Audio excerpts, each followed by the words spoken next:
Hi, I'm Tony Staunton, Irish bartender out of Chicago. After years of drinking, I decided to take a year off. So as I begin my journey, I decided to ask fellow bartenders what they do to stay healthy and avoid the industry hazards of the bar business. Welcome to Wide Awake 52.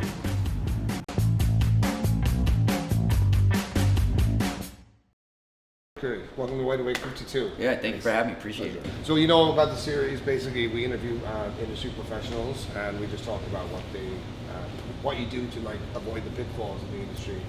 Like, you know, I know when I was younger I used to go out and I used to love going out and getting shit-faced after work and go to a late bar like till 6 in the morning and go to sleep for a couple of hours and then go to work and do it all over again for like about 10 years.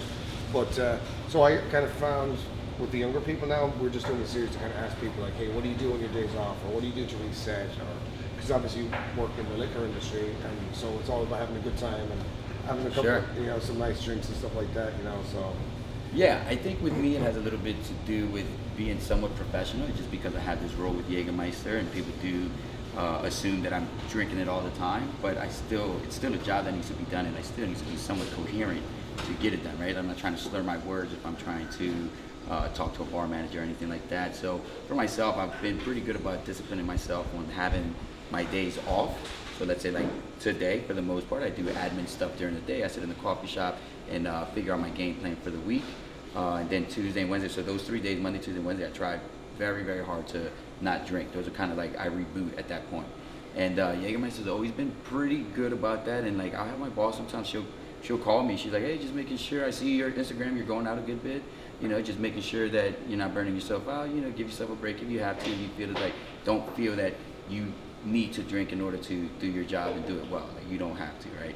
Because I would imagine, I've never been a brand ambassador, but I would imagine that there's a fine line between, because you still have to go and enjoy it. And, of course. And at least with the Jagermeister, one of the things that I like is that I can go to cocktail bars that have it. And instead of just taking a quick shot that's going to last me a second, I would just actually order a cocktail and I would sit on it, 30 minutes or whatever. But even now, these days, I've been doing it long enough to know that I'll just go ahead and take a shot and I'll just sip on it. We're all going to take shots, and I'm the one that gets made fun of because I don't take the entire thing. I'm going to just sip on it for a little bit, savor it, and stuff like that. So I've just gotten real comfortable in my skin and confident in telling people, I'm going to just take it back, turn it back a little bit.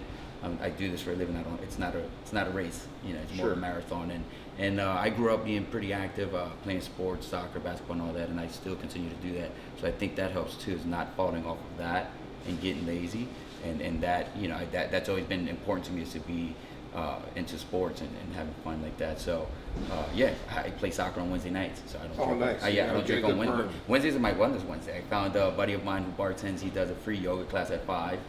And then I'll do a boxing class at 6:30, and then I play soccer at 9. Oh, wow. So you're getting it all in. Yeah. How old are you now? 36. 36? You're still kicking ass on Wednesdays. Huh? Yeah, man. It's got to be done. In the beginning of my role with Jagermeister, I'm trying to create strong bonds and relationships with bartenders and industry folks that you're the Jager guy. Yeah, and I call myself going out all the time. Jager is here. Exactly, great. Yeah, as soon as I walk in, they're lining them up already. Nice. And it was great, and it did help, but it did get to a point where I was like, all right, I can't wake up feeling like this every single morning and feel good about myself. You have to go and look at a computer. Right. Should be productive. So eventually I gave myself a schedule that I try to stick to as much as possible. Obviously, you have your moments. I might do an event on a Monday or Tuesday. It just is what it is. I'll make up for it another day. But I'm pretty mindful about trying to balance out a work and healthy lifestyle in order to be able to do this for a lot longer and not get burnt out, as I've seen it. It is kind of, I would imagine on the branding side, it's very, very common as well. It's probably even more, you can see it more because it's more documented. Yeah, and I think having people that care for me always, my parents specifically always worry like, hey, don't get yourself caught up and become an alcoholic or anything like that. So I think that's always in the back of my mind. Like, well, I don't want to be that person either. So it's worked out all right so far. Yeah, man. Thank you so much. Hey, thank you very much. It was a pleasure. Yeah. Cheers.